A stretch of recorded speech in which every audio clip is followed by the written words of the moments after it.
A política é, sobretudo, um confronto de interesses. Interesses de grupos. Evidentemente que dentro de cada grupo também há interesses particulares. Mas o que realmente ocorre na política é a guerra não só de ideias, mas o confronto para se ter o poder. Então, é uma luta. E não podemos dizer que é uma luta apenas por ideias que devem ser defendidas racionalmente.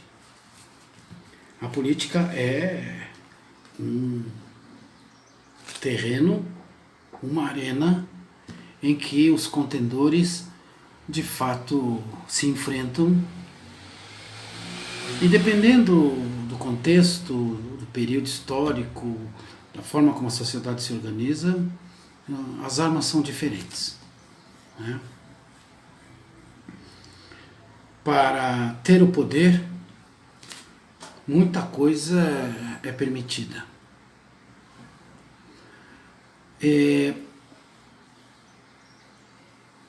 Nós nunca presenciamos, em tão pouco tempo, a desmoralização de uma parte daqueles que hoje detêm o poder institucional no Brasil. Há uma campanha, de fato, de desmoralização da família Bolsonaro. Começando pelo filho, que foi eleito senador pelo Rio de Janeiro, o Flávio Bolsonaro. Quem sabe do movimento histórico nos últimos 5 anos, quem acompanhou e quem de alguma maneira tem tido uma posição à esquerda, sabe o que significou e o que significa a família Bolsonaro, o que eles representam, os seus membros, e quem os apoiou. No entanto, é importante a gente perceber, e isso não é algo original que eu estou trazendo, né?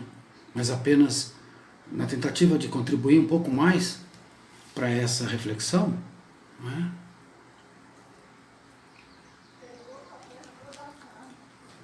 O fato de que agora há uma tentativa por parte de uma parte da imprensa, ou do que nós podemos chamar de meios de comunicação, que saiu no ataque contra os Bolsonaro. O pai, que é presidente, se mantém enclausurado e não quer enfrentar o problema. E não saberá enfrentar o problema. Então, a ideia é desgastá-lo ao máximo. Mas, por outro lado, fica evidente uma outra coisa, que os ataques miram apenas um aspecto, um lado desse poder. E mantém isento o outro lado. Qual é o outro lado? É o lado da política econômica ou da economia política. Em outras palavras, essa turma que está tentando desmoralizar o Bolsonaro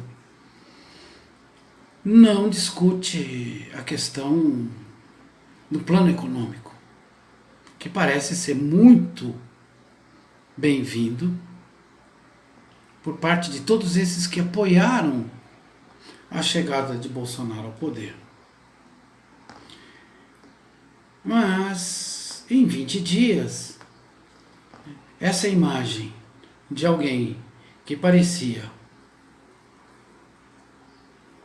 ter plenos poderes para implantar uma política de perseguição contra os corruptos, mas também contra inimigos ideológicos, talvez não se realize. Mas é importante ter claro que nesse conflito político há muitas variáveis que ainda não foram colocadas no jogo ou no embate. O novo Congresso, que assume no começo do mês que vem, a reação dos trabalhadores, quando a reforma da Previdência realmente for colocada em pauta, outros assuntos que virão à tona. E aí, junto com esse campo que parece ser preservado, que é o da economia, onde os liberais quase não falam nada, apenas estão estarrecidos com o avanço daquilo que nós podemos chamar hoje de fascismo cultural, já que existe um marxismo cultural, vamos falar também de um fascismo cultural, né? Principalmente capitaneado pelas igrejas ou pelas correntes ditas evangélicas, né? Pentecostais, neopentecostais, enfim. Então, é importante a gente notar e pensar que o plano econômico continua ali intacto.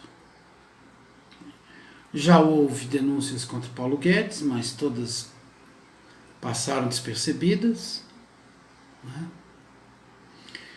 Por outro lado, há uma quantidade imensa, né, proporcionalmente falando, há uma quantidade imensa de militares, generais, no governo de Bolsonaro. Qual é o papel dos militares nesse processo todo?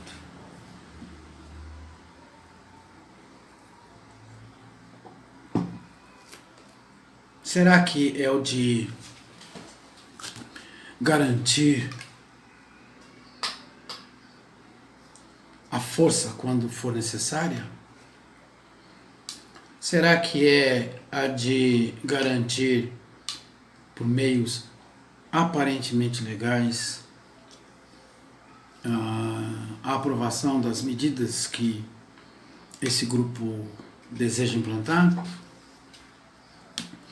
Será que o que os militares querem é a militarização democrática do Estado, do país?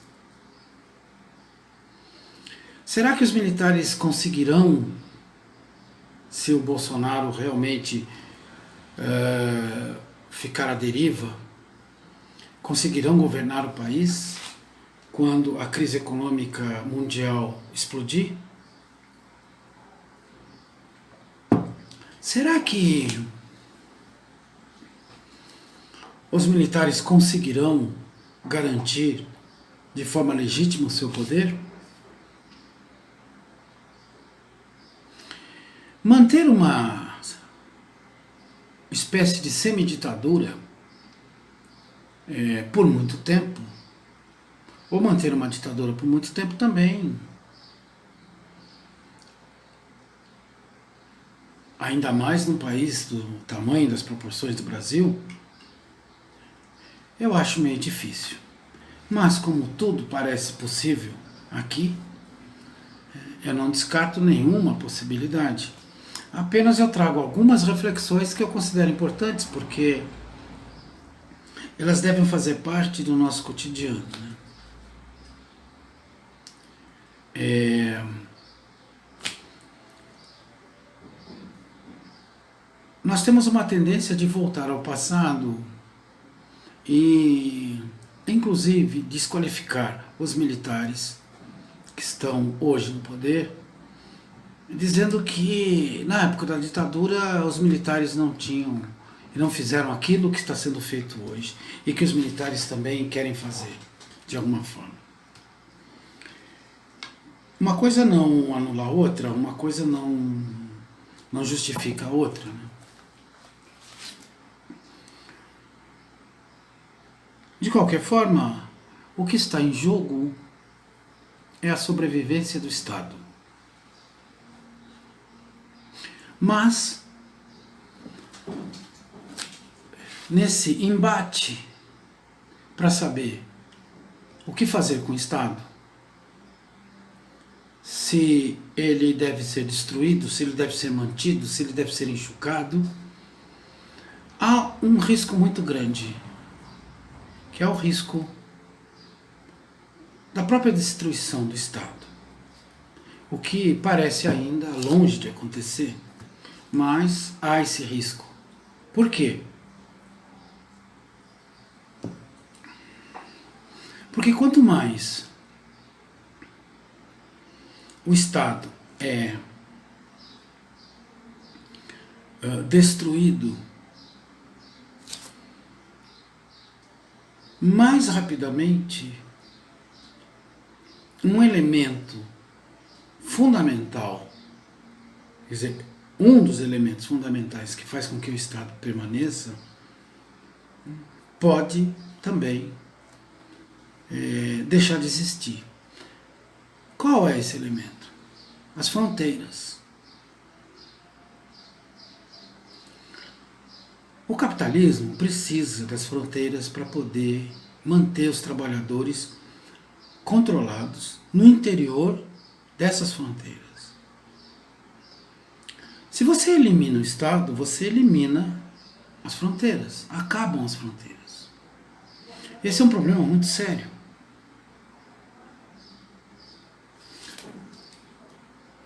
As burguesias, os capitalistas do mundo inteiro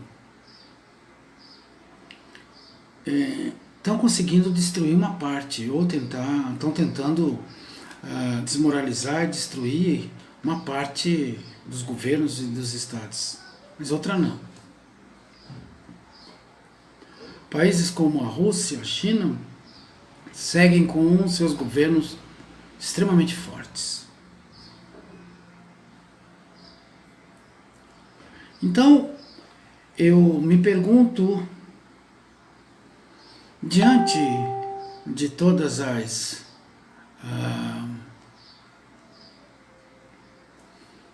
ameaças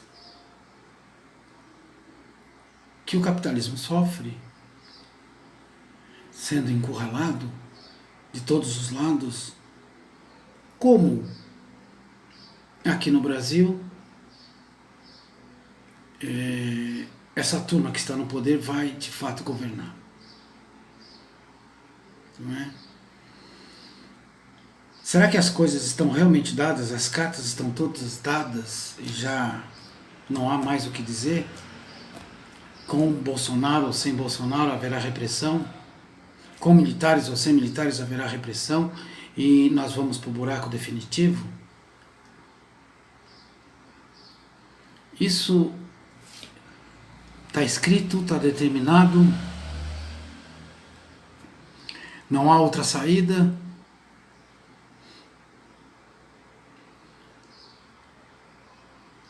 Será que os fatores são esses mesmos? A miserabilidade total, o arroxo, o desemprego, a destruição dos direitos? Será que isso tudo já está dado? A reforma da Previdência está dada? Será que nós já sabemos de fato o que vai acontecer? Eu quero que a gente reflita sobre isso, porque eu considero que há muita coisa ainda que pode acontecer. E uma vez que a economia mundial, o capitalismo do ponto de vista global, caminha para uma crise muito mais profunda e muito mais devastadora do que a de 2008, eu não sei. Eu não sei no que tudo isso vai dar. Eu sei o que eles querem, mas eu não sei se é possível da forma como eles querem.